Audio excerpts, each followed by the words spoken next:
Joshua is 17 now. When I met him, Joshua was 14. I met him on 21st of August 2011. I'd met Marjai earlier that day. I'd met him a few days before, and then I'd met him the same day on a protest. And I went to Chater Garden in Central.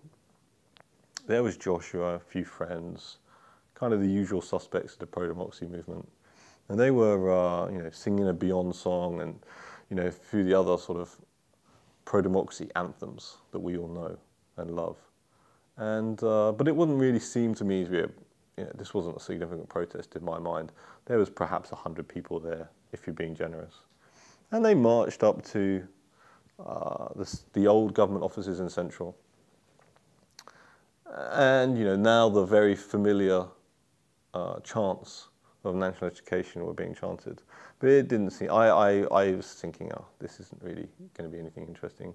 But then, just as I was really about to leave, the process sort of came to a close, and Joshua was interviewed by the media, and he walked up to the front, and the microphones were stuck in his face, as we're now so familiar seeing. But back in 2011, this wasn't familiar. He wasn't really well known.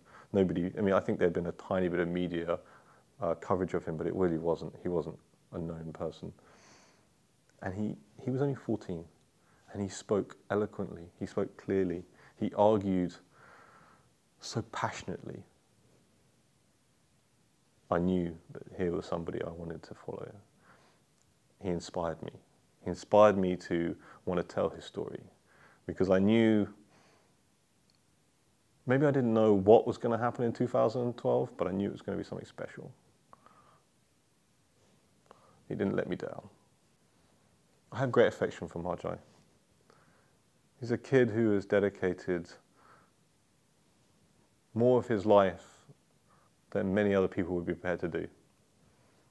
What makes Marjai particularly interesting to me, and the reason why I wanted to include him in the film, is unlike Joshua, who's sort of motivated very much for ideological reasons, very middle-class reasons, but Marjai was interested in the man on the street in Shamshui-Po. He was interested in talking and speaking up for those who are marginalised in society, foreign domestic helpers, homeless. And he was interested in striving for democracy because he wanted to give a voice to the people who have no voice. And he basically gave up his future.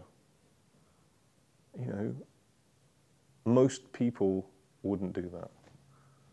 And I think that makes him incredibly admirable and an inspiration to others. I owe, the world that I live in, I owe to my parents' generation. And I think that what I see happening in Hong Kong and why it gives me tremendous hope for the future is I see these two kids. And when I talk about these two kids, I really mean a whole generation of people who are sort of in their late teens, early 20s, who I see doing very similar things, striving for very similar goals as SNCC and the other student organizations that helped to redefine America in the 60s. And I think that maybe Joshua and his friends will help to redefine Hong Kong and China in the 21st century.